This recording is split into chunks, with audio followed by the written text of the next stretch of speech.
This week, the giant coming to a city near you. A giant 10-story tall statue in downtown Phoenix. An Irish company wants to make it a reality. The company has plans to build these giant statues in 21 cities in 2021, and Phoenix is one of them. If at first the idea is not absurd, then there's no hope for it. Albert Einstein. People of the world, welcome to The Giant. The visitor attraction for the 21st century. The exhibition space featuring the Giant Experience, a glorious celebration of the great men and women of your country, inventors, artists, scientists, celebrities, and athletes. The viewing tower. See the city from the shoulders of a giant. The roof garden. New dimensions in retail, gastronomy, and special events for diversity of occasions. The world's tallest moving sculpture. Its head moves. Its arms move. It speaks and sings. A place to behold heroes and superheroes.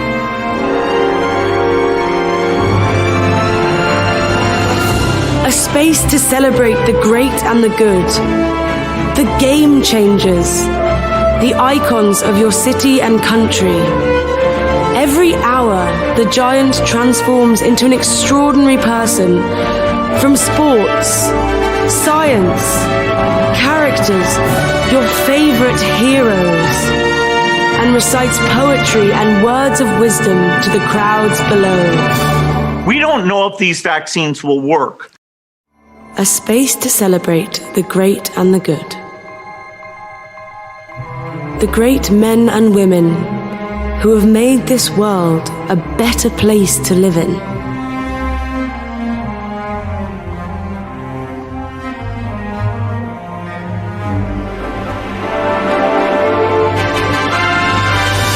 A digital canvas for artistic creation.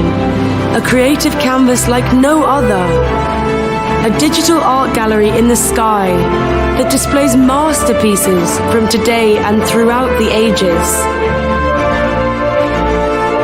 The Giant brings artists together from throughout the world. A beacon for brand celebration. A new eye-catching platform for businesses to reach customers in a novel and memorable way.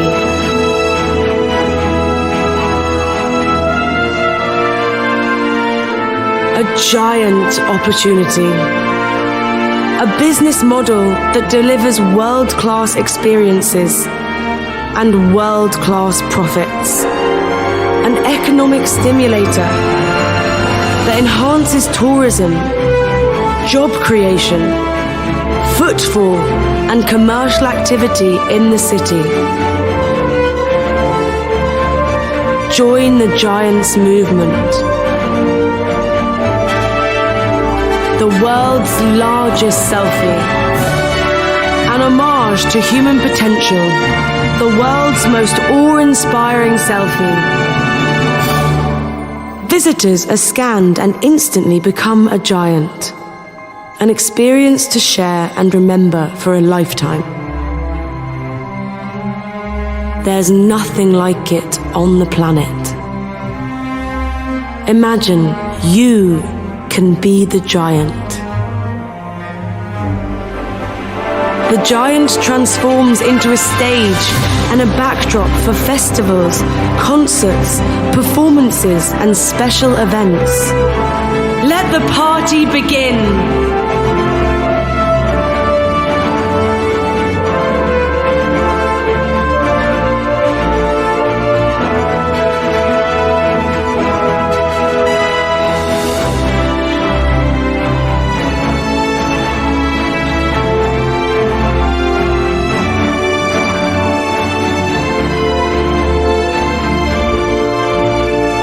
If I have seen further, It is by standing on the shoulders of giants.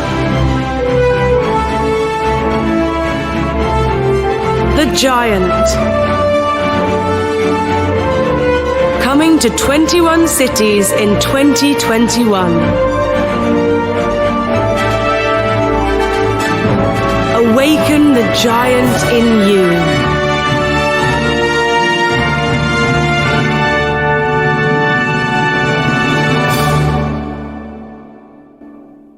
Will be the future of statues, and there won't be just an image of one person. We think that images will change as society changes.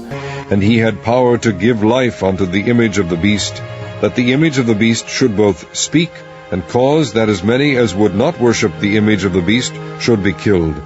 I think it's really cool and it should go everywhere. If I was traveling somewhere, like travelers coming into Phoenix, I would probably want to see that. So we came up with what is the concept now, which is a statue that has a matrix skin, and now we've just launched the Giant project, which is the search for 21 sites to build 21 giants around the world.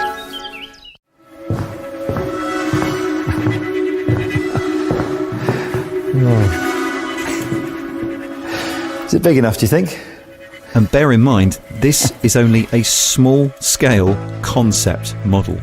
It will be covered with millions and millions of pixels of addressable LEDs. That is all fed to controllers. The more control you have over the LEDs, then the greater spectral variations you can have with color, with intensity. We've managed to get this big, massive movement up to the sky, the winning pose. So that's a big, massive movement. These are like 60, 80 foot long arms that will weigh tons. If the giant is on the ground on top of a museum, you'd need an acre. Interestingly, somebody in New York has been on, and they can do it on airspace. And that is really interesting. What do you mean airspace? Means they will put it on top of an existing building. Because of COVID, a lot of the cities are looking at how are they going to get tourism back, how are they going to get people back into their countries and their cities, what is the draw going to be? We do think that the technology that we've got will be the future of statues, and there won't be just an image of one person. We think that images will change as society changes. And in fact, the image that Paddy thinks will draw most attention is the image of you. Part of the visitor experience will involve getting your whole body scanned and then thrown up onto the statue for all to see. The world's most awe-inspiring selfie. You can look up and you will become the giant. You're calling this the world's biggest selfie? It's the world's biggest selfie. There's nothing like it on the planet. Can't ignore it, can you? No, it's so big, it's going to be gigantic. Poor, foolish little people. Look what you've done. With Goliath ambitions, the Giant Company hopes to raise hundreds of millions of dollars and plans to roll out the first 5 by the end of this year. One thing's for sure, the scope of that task will be enormous. When I first heard about this project, I thought it was nuts. But then I got here and I saw the scale model of the head and I started to understand how it could work, and the technology needed to bring this to life is proven. It's just coloured LEDs. So maybe the main question is whether people will want it, but we're living in the century of the selfie, so I kind of have a feeling they will. It seems like something out of a science fiction movie. Then I saw another beast rising out of the earth. It had 2 horns like a lamb, and it spoke like a dragon. It exercises all authority of the first beast in its presence, and makes the earth and its inhabitants worship the first beast, whose mortal wound was healed. Also it causes all, both small and great, both rich and poor, both free and slave, to be marked on the right hand or the forehead, so that no one can buy or sell unless he has the mark, that is, the name of the beast or the number of its name. This calls for wisdom. let the one who has understanding calculate the number of the beast, for it is the number of a man, and his number is 666. Many people have been driven to wild speculations and great fear because of these famous words in the book of Revelation. But our claim is that Revelation is a book of hope and contains God's promises for suffering people. How is it possible to understand the mark of the beast in this light? The first thing is to understand who this beast is. John describes two beasts, not just one. The first beast comes out of the sea and is made out of multiple parts of different animals, a lion, a bear, and a leopard, and it has 10 horns coming out of its heads. This beast is not a new idea in the Bible, but is a reference to an older part. In Daniel chapter 7, the Bible describes 4 different beasts also coming up out of the sea, a lion, a bear, a leopard, and a strange-looking beast with 10 horns. Far from being a mystery, Daniel makes it clear that these beasts represent kingdoms, political powers that would rule over the world at different times. In Daniel's case, these beasts were Babylon, Persia, Greece, and Rome. Throughout the Bible, the sea is often a symbol of chaos and monstrous power. And in this case, the beast that rises out of the sea is exactly that, a chaotic and violent power that rules the world.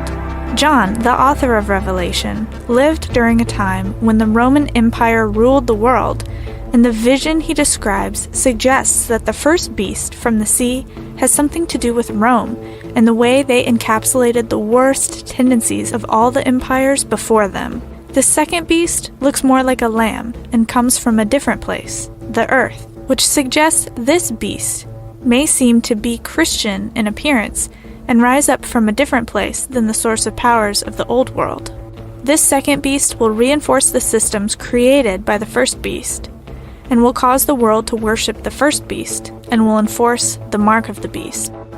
So what is this mark? Many have tried to assign numbers to alphabets in different languages and find names of human individuals whose names might add up to 666. But the Bible never tells us to do this, nor does it tell us what language the name of the beast is in. Rather, the numbers have a symbolic value. First, the numbers 6 and 60 are strongly tied to Babylonian culture and religion, and John makes it clear in Revelation 17 that the beast's power is a spiritual continuation of Babylon, the kingdom that rebels against God and terrorizes people. Secondly, the number 6 is just short of the number closely associated with God, 7. The number 7 is the number that marks God as the unique divine creator who made the world in the 7 days of creation. 666 is the number of man, or humanity, because it represents falling short of God's perfection and glory. It's a symbol of humanity refusing to step into the fullness of God's goodness, and instead falling short and failing to live up to God's expectations.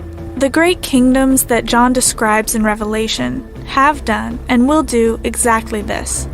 Revelation 13 tells us that God sees the violence and suffering that human political powers inflict upon this world. It reminds us that the suffering in this world does not come from God, but from the people using their power in evil ways. It reminds people who believe in God to be patient and endure, in hopes that God will complete his mission, that Jesus will return and bring justice and judgment against these powerful kingdoms and their evil rulers. Therefore, rejoice, O heavens, and you who dwell in them. But woe to you, O earth and sea, for the devil has come down to you in great wrath, because he knows that his time is short. The devil's time is short. The powers of evil will soon be defeated.